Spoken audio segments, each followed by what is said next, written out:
The Bucks will have to play without their leading scorer. It's like us doing this video without you. We couldn't do it. It's a deal breaker. Hi, guys. Welcome to Fantasy Hoops. Lauren Shehadi alongside Jamey Eisenberg. Michael Redd at the peak of his game, averaging 25 points per game, 50% from the field. That knee injury is a deal breaker. Where do fantasy owners turn? Well, first of all, you can release Michael Redd in all fantasy leagues, unless keeper leagues at this point. But as we know with knee injuries in the NBA, typically it takes a while for them to come back. So it is a safe idea to release Michael Redd in seasonal leagues because, as we know, he's not going to help you the rest of the season. You look at the Bucks going forward, also dealing with an injury to Andrew Bogut. But I think you look at the backcourt and small forward position for the Bucks, Richard Jefferson is going to have to become more of a scorer. This is the role he played when he was in New Jersey. This is what they were hoping for when he came to Milwaukee as part of that trade. So now you expect his points to go up. And then you look at the backcourt. Luke Rittenauer obviously remains a starting point guard. But I think you'll see between Ramon Sessions, maybe even Charlie Bell playing a role there as the shooting guard. But Ramon Sessions probably going to get the biggest boost. I think if he's available in your league, you definitely go out and pick him up. Same thing with Luke Rittenauer. These guys are going to have to pick up their scoring, especially as long as Bogut's out. And as we know, Bogut, Redd, these are the two best players from Milwaukee. When they don't have them, they're not going to be able to play at the level we expect. Is Rittenauer going to be consistent enough for fantasy? He's not going to be consistent in terms of scoring, Lauren, but when you talk about his assists, they should continue to be there. He's going to move the ball. This is going to be a team that's going to have to adjust because when you lose a player like Michael Redd, that's a hard thing to overcome. Charlie Villanueva also going to probably see a boost as well. All right, Jamey, let's talk about the situation in Houston. They lose one, they gain two. What's the update on Yao? Well, Yao's expected to play on Monday. That's something to keep in mind when you're setting your lineup, so he's expected to be back in there. But as we know about Yao Ming in the last couple of years, this has been an injury-prone player, and hopefully this isn't a situation that continues to linger throughout the rest of the season. But Yao Ming's expected to be fine. I think he's going to be back in the lineup, so I think, again, safe to set your lineup with Yao Ming in there. He's a #1 center when healthy. That will lower the value for a guy like Luis Scola, who could have seen a boost if Yao was going to be out for an extended period of time.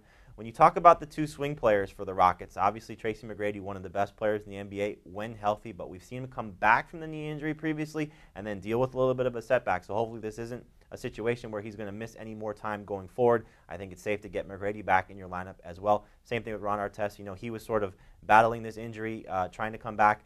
When this team's healthy, Lauren, they're going to be a force to be reckoned with in the Western Conference because there are a lot of elite players there. So hopefully Yao stays healthy, and hopefully McGrady and Artest stay in there and remain in there for the rest of the season. Artest looked healthy on Sunday. Fantasy owners are breathing a sigh of relief. All right, speaking of guys who are returning, let's talk about Monta Ellis. He's kind of being thrown in there, Jamey. Is he going to perform at the level fantasy owners want? I think so. It's going to take a little bit of time. You know, you've seen him try to work his way back into playing, and now that he's in there, had a good game in his debut, struggled a little bit in his second game. But when you talk about a guy like Monta Ellis, this is an elite fantasy option when he's at 100%. Now, as we'll talk about with some of the injuries with the Warriors, there's going to be a little bit of an adjustment period when Jamal Crawford comes back from injury. But, you know, this is one thing that Don Nelson likes. He likes to have a lot of different players. He likes to mix and match in his lineups.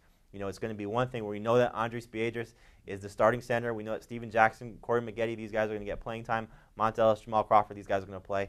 But how they're used with some of the other players like Kalina Azubuike, like Anthony Morrow, these players sort of working in the mix there. But again, when you talk about Monta Ellis, you definitely start him. And just don't expect incredible production right away. It's going to take a couple games for him to get back in the swing of things. I know owners are being patient with Carmelo Anthony. What's the timetable on his injury? Well, he's talking about now coming back Friday, which is a good thing because we expect it to be the following week. So if he gets back sooner than that, that's a good thing for fantasy owners. Now, when you're setting your lineups for the coming scoring period, as of Monday, don't start him because not going to give you a lot of games. The Nuggets only have 3 games this week, so if he does come back on Friday, maybe gives you 1 game, not enough production to really help your fantasy team. You know, we're not talking about an all-star situation or a Christmas week where there's a limited amount of games.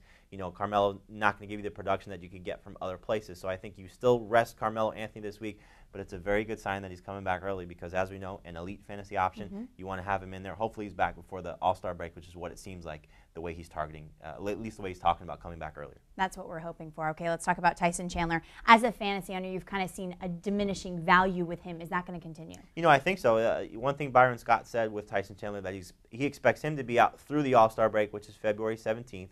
So that's something to keep an eye on. You're not going to have him for the next couple of weeks, which is not a good thing. You know, that ankle injury seems like it's going to be a little bit more serious than we anticipated. So you're talking about a situation with New Orleans where they're not only missing Tyson Chandler, now you have a situation also with David West dealing with this back problem. This is something that we've talked about previously. As long as these two guys are not in there, that's going to increase the value for someone like a Peja Stojakovic, maybe a Rasul Butler, but David West going to miss some time as well. You know, something to keep an eye on. But Tyson Chandler out until February 17th. Also keep an eye on Sean Marion's injury, Lauren, because you're talking about Marion dealing with this groin problem, probably not going to be in there for the Heat on Monday against the Hawks. Could be something that lingers. He's missed 2 of the last 3 games.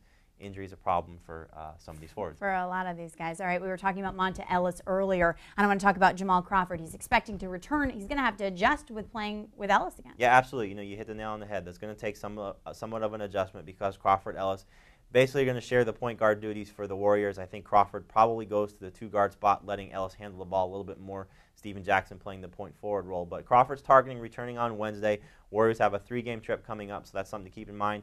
He's going to play. Probably safe to keep him in your lineup. Crawford, before Ellis's return, was an elite fantasy option. I think that does continue. Okay, with all these injuries, talk to me about guys we're going to pick up off the waiver wire. Yeah, we've seen the list of injuries for the Los Angeles Clippers. Marcus Camby, Zach Randolph, Chris Kaman, Baron Davis. DeAndre Jordan is someone who's really stepped up. Nice young player for the Clippers, really getting it done in place of Camby, Randolph, and Kaman at the big man spot. Had 20 rebounds on Sunday, averaging a double-double since he's taken over as a starter. I think he's definitely worth adding at this point because, as we know, fantasy centers are hard to come by, so he's definitely somebody worth picking up. You look at Raja Bell and also Sebastian Telfair. Raja Bell really getting it done since the trade from Phoenix, just playing at an unbelievable level. Hopefully that continues. His scoring is up, and that's something to keep in mind. And we talk about Sebastian Telfair, not exactly a great fantasy option, but not bad. His assists are up. His scoring is there, playing a good tandem with Foy in the backcourt there for Minnesota. And amazingly enough, since Kevin McHale has taken over as coach, Minnesota's winning. So Sebastian Telfair is a big part of that. I'm taking notes because I need help for my fantasy team. Hopefully I'll get some wins. I'm sure you will. And hopefully you will do well as well. For Jamey Eisenberg, I'm Lauren Shehadi. See you guys next time.